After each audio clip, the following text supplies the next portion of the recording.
حضرت حسین رضی اللہ عنہ عقیدت کا عالم دیکھیں۔ امام ابو القاسم علی بن حسن بن ہبۃ اللہ المعروف بن عساکر رحمہ اللہ وفات 571 ہجری، تاریخ دمشق حضرت حسین کے واقعے کے تعلق لکھتے ہیں کہ حضرت عمر رضی اللہ تعالیٰ عنہ نے حضرت حسین ابن علی سے فرمایا کہ کوئی ضرورت ہو تو آپ میرے پاس تشریف لاؤ، کبھی بھی ضرورت ہو تو میرے پاس آئے۔ حضرت حسین ان کے پاس آئے، راستے میں عبداللہ بن عمر سے ملاقات ہوگی۔ حضرت حسین نے پوچھا عبداللہ بن عمر تم کہاں سے آ رہے ہو؟ فرمایا میں اپنے والد عمر کے پاس گیا ملنے کے لیے، جب میں نے اجازت مانگی تو مجھے اجازت نہیں ملی۔ اللہ اکبر، مجھے اجازت نہیں ملی۔ حضرت حسین واپس چلے گئے کہ جب عبداللہ بن عمر کو اجازت نہیں ملی تو مجھے کیسے اجازت ملے گی؟ حضرت عمر رضی اللہ تعالیٰ عنہ کی پھر ملاقات ہوگی۔ آپ نے حضرت حسین سے فرمایا کہ میں نے آپ سے کہا تھا کہ کوئی ضرورت ہو تو میرے پاس آؤ۔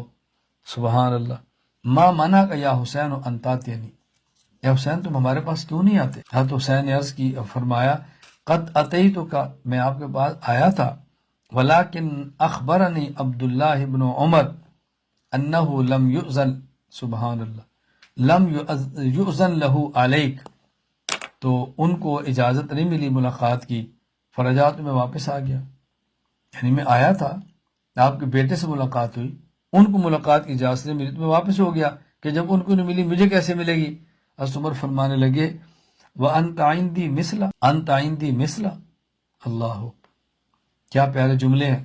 فرمایا وَأَنْتَ عِنْدِي مِثْلَ، أَنْتَ عِنْدِي مِثْلَ، کیا تم عبداللہ بن عمر کی طرح ہو، کیا تم عبداللہ بن عمر کی طرح ہو؟ وَهَلْ أَنْبَتَ الشَّعْرَ عَلَى الرَّأْسِ غَيْرُكُمْ، ہمیں جو عزت ملی وہ تو تمہاری وجہ سے ملی ہے، کوئی تمہارے علاوہ میں کسی نے عزت دی ہے؟ کہاں عبداللہ بن عمر، کہاں آپ؟ مطلب کیا کہ اس کو اجازت ملے نہیں ملے، آپ تشریف تو لائیں۔ سبحان اللہ، سبحان اللہ، کیسی بات آپ نے ارشاد فرمائی۔ دیکھیے اس یہ بات سمجھیں، اپنے وہ بڑے جن سے عزت ملتی ہے، اپنے وہ بڑے جن سے عصمت ملتی ہے، اپنے وہ بڑے جن سے ہماری دین اور دنیا چمکتی ہے، ان کی اولاد کا احترام کرنا سیکھیں، ان کی اولاد کو عزت دینا سیکھیں، ان کی اولاد کو عزت دینا سیکھیں، جو ان کا حق ہے کہ ان کی اولاد کا احترام کیا جائے۔ حضرت عمر رضی اللہ عنہ ایک جملہ فرمایا تھا بَهَلْ أَنْبَتَ الشَّعْرَ عَلَى الرَّأْسِ غَيْرُكُمْ، اس کا لفظی ترجمہ کیا ہے؟ کیا سر پہ بال تمہارے علاوہ کسی نے اگائے ہیں؟ یہ عربی کا محاورہ ہے، یعنی سر پہ بال ہونا یہ عزت کی علامت ہے، خوبصورتی کی علامت ہے۔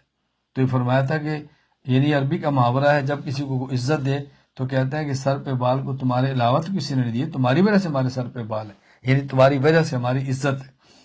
جیسے ہماری زبان میں کہا جاتا ہے کہ ہماری پگڑیاں بلند تمہاری وجہ سے، ہم سر اٹھا کے تمہاری وجہ سے چلتے ہیں۔ حضرت عمر بن خطاب رضی اللہ تعالیٰ عنہ حضرات حسنین کریمان کو کیسی عزت ہے۔ علامہ شمس الدین ابو عبداللہ محمد بن احمد بن عثمان ذہبی رحمہ اللہ وفات 748 ہجری، سیر اعلام النبلاء میں واقعہ نقل کرتے ہیں ان عمر رضی اللہ عنہ کسا ابناء الصحابہ، حضرت عمر رضی اللہ تعالیٰ عنہ نے صحابہ کی اولادوں میں چادریں تقسیم کی، لباس تقسیم کی۔